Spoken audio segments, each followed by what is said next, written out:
Hello लोगोफोर खुलुमबाय। Video बानायनाया गोबावथार जाबायमोन, नाथाय आं दिनै भिडिअ बानायबाय। मानोना आं मैया मोनसे जोबोद गिख्रंथाव भिडिअ नुनो मोन्दों। बेनो जाहैबाय बि बयसनि बे फैसा खावजानाय भिडिअखौ। बेखौ नुनानै आं माने जोबोद टेरिबल फिल खालामदों आरोना, जोबोद गिस्रोमनाय मोन्दों। जेराव बिथांनि बेसेबांबा बुरजा फैसाया देखा देखि केमेरानि सिगाङाव खावजादों, बेखौ नुनानै माने जोबोद दुखु मोन्दों। आरो जे निजिनियानो बा गावनियानो खावजादों बेबायदि फिल मोन्दों आङो। मैया सानसे बेखौनो सानफ्लांबाय थादों आरो फेसबुकफोरावबो नुबाय थादों, मानसिफोरा गोबां शेयार खालामदों आरो आंबोथ' शेयार खालामखादों खालामनाया। बेनि उनाव आङो भिडिअ बानायनोखौ सानाखैमोन, नाथाय आं हराव एक्सट्रा इउटुबारनि मोनसे भिडिअ कल रेकर्डिं खोनानानै आं माने भिडिअ बानायनो थाखाय साननाय फैदों। आरो दिनै माने हरावथ' बानायनाय जायासै, ओमफ्राय दिनै अखानायै भिडिअखौ बानायबाय। आरो आङो माने बेनि सायाव एसे ओरैनो बुंनो थाखाय आं जोबोद गिख्रंथाव मोन्दों बेखौ नुनानै, बे भिडिअखौ नुनानै। मानोना बेबायदि जाथाया नोंनि सायावबो जानो हागौ, बा आंनि सायावबो जानो हागौ, बा जायखिजाया पाब्लिकनि सायावबो जानो हागौ, माब्लाबाफोर जानो हागौ।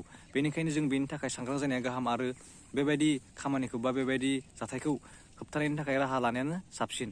दा भिडिअआवथ' नुनाय बादि जेब्ला बियो बेगनि सेन गेवनायखौ नुयो, अब्ला बियो सोर लांखो मा लांखो होननानै एसे बुंदोंमोन। बे बुंनायावनो जेनेबा ओइ बासनि कन्डाक्टराबो माबायदि जेनेबा पागल हुआ है क्या माने गावहासो खां खां बुंबाय थादों, जेनेबा गावहासो माने बोराबबाय थादो बांद्राय।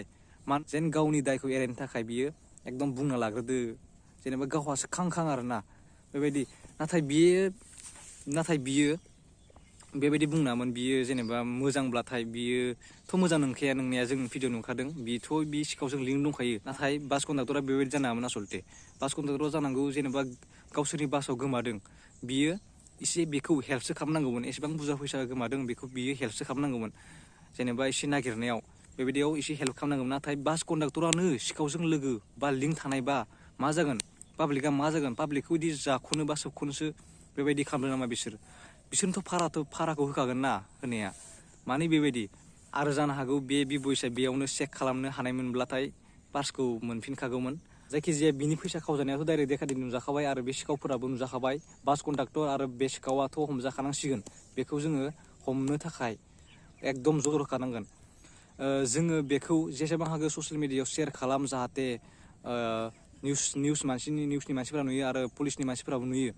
जायखिजाया जों बेखौथ' देखा देखि नुनो हाबाय, बे फैसा खावनाय आरो बे बास कन्डाक्टराबो मदद खालामनाय, बे फैसा खावनायाव मदद खालामनायखौ जों देखा देखि भिडिअ नुबाय। आरो लाकिलि बिथाङा बा बि बयसआ भिडिअखौ शुट खालामफुनाय समावनो बे जाथाया जाबाय। बेनिखायनो जोङो देखा देखि प्रुफ मोनबाय आरो नुबाय।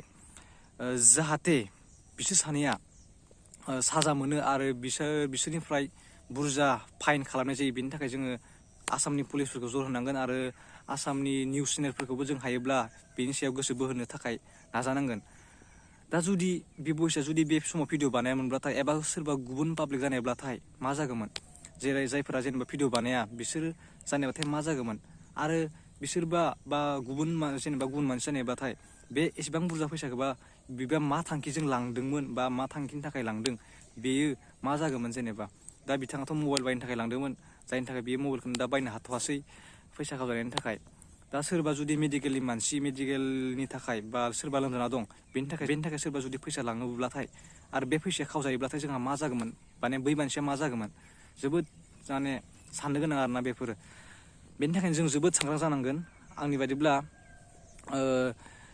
जुदि बेगाव इम्परटेन्स बेसाद दङब्ला, इम्परटेन्स बुस्थुफोर बा फैसाफोर दङब्लाथाय बेखौ जोङो सिगांखै बानांगोन। आरो बेगा जेनेबा फिसाबाथाय आरो बेयाव इम्परटेन्ट बुस्थु दङब्लाथाय, आरो जुदि बेगा गेदेरब्लाथाय आरो बेयाव जिफोर दंब्लाथाय जोङो इम्परटेन्ट बुस्थुखौ बा फैसाफोरखौ जों एकदम सिङाव सोना लानांगोन आरोना, जाहाथे खनबाबो मोनस'यि बेबायदि खालामना लानांगोन। आरो पार्सफोर लायोब्लाथाय जोङो जेब्लाबो बेबायदि सिगांनि पकेटाव लानांगौ। सिगांनि पकेटाव लाब्लाथाय जेनेबा एसेब्लाबो थर मोनो आरो सिखावफोरा बेबायदि हानहरनो हाया। आरो उननि पकेटाव लाब्लाथाय एसेबाबो चान्स थायो आरो नों जनायफ्राबो गलांनो हागौ, एबा सिखावफोराबो जेनेबा गसंनाय समावनो लाना थांनो हागौ पिक पकेट सिखावफोरा। बेनिखायनो जेब्लाबो जों सांग्रां जानांगौ बेबायदि बास ट्रेभेल खालामनाय समाव।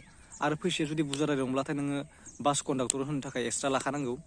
जेनेबा नोङो पार्सआवनो लाजोबा मुवा, बेगाव एकदम खनाखै बा बहि लानानै बहिनि सिङाव सोना लानांगौ, जाहाथे बिसोर थर मोना। आरो नोङो जेनेबा पार्सआव एसे खम लानांगौ, जाहाथे फैसा नायफ्राव नुब्लाबो जेबो माने माथा मारिया। जायखिजाया बि बयसा भिडिअ लायनो थाखाय बियो प्रुफ जाहैबाय आरो बिसोरखौ हमनो थाखाय एसेब्लाबो मदद मोनहैसिगोन। आरो आं मैया हराव नुदोंमोन एक्सट्रा इउटुबारनि चेनेलाव बिथाङा माने बि बयसजों कल रायलायदोंमोन। बेयाव बुंदोंमोन आरो माने बि बयसआ जेनेबा जालुकबारिनिफ्राय फेन्सि बाजार थांनायाव बेसे बिदोंनो 100 बिदोंनो 100, जेराव दामा खालि 15 थाखाल'। जालुकबारिनिफ्राय फेन्सि बाजारानो जा बा उजान बाजारानो जा बेसेल' लायो, 15 थाखाल' लायो, 15 रांल' लायो, 15 रां। मानोना आंबोथ' थांबाय थायो गुवाहाटियाव आरो आं गुवाहाटियावनो फरायो, बेनि थाखायनो आं एसे मिथिबाय। नाथाय बे 100 बिनियाथ' मोजां जायाखै, जोबोद बया जादों बेथ'। दा बेखौ माने आं खोनानानै जोबोद बोरैबा मोनदों आरोना। बे बोरैबा मोननानै आं माने हराव थानो हायाखै आरो दा बेनिखायनो आङो अखानायै भिडिअ बानायबाय एसे बुंनो थाखाय बेफोरनि सायाव। जायखिजाया जों बेखौ एसे गोसो होनांसिगोन आरो जों पाब्लिकनि सेफटिनि थाखाय बा बेबायदि जायखिजाया मानसिनि सायाव बेबायदि जाहाथे जाया, बेनि थाखाय जों एसे सांग्रांथि लाबोनाया साबसिन। बेनिखायनो जेब्लाबो सांग्रां जा, बेगफोरखौ सिगां खेबबा आरो इम्परटेन्ट बुस्थु दंब्लाथाय मोजाङै ला आरोना।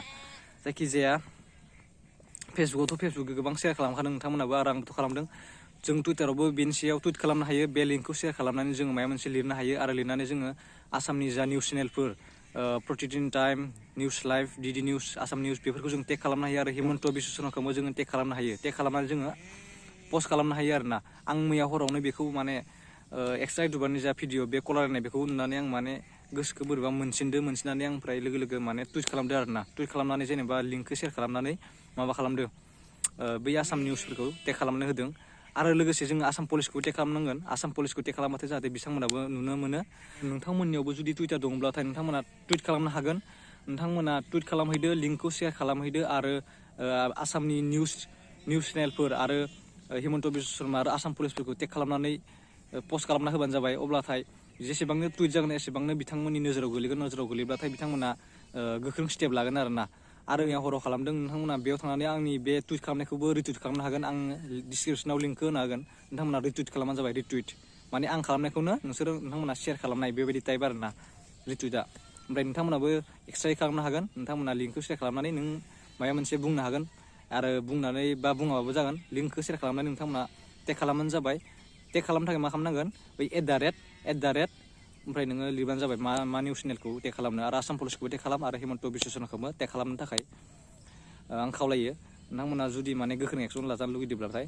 आरो दालागै बिथाङाथ' माबा FIR होबायानो जानो हागौ। मानोना मैया बियो कल रेकर्डिं खालामनाय समाव माने एक्सट्रा इउटुबारा कल रायलायनाय समाव बियो थांगासिनो दंमोननो पुलिस स्टेसनाव। जायखिजाया बिसोरखौ माथारनांगोन, हमथारनांगोन आरो बिसोरनि सायाव गोख्रों साजा होनायजों लोगोसे बिसोरखौ गोख्रों बुरजा रांखौ फाइन जाहोनांगौ। जायखिजाया नोंथांमोना फेसबुकफोराव सेयार खालामनायजों लोगोसे टुइटारावबो टुइट खालामदो। लिंकखौ सेयार खालामदो हेफाजिनो बे बि बयसनि भिडिअखौ। ओमफ्राय आरो नोंथांमोना आंनि टुइट खालामनायखौबो रिटुइट खालामनो हागोन। जायखिजाया ओमफ्राय आं बेखिनिखौनो बुंबाय। मा बुंलांखो आं गावनो बारा थर मोनलाङासै। ओरैनो जि फैबाय खुगायाव जि फैदों बेखौ बुंलांबाय आङो। ओमफ्राय बेयावनो बे भिडिअनिफ्राय बिदाय लाबाय। गोजोन्थों।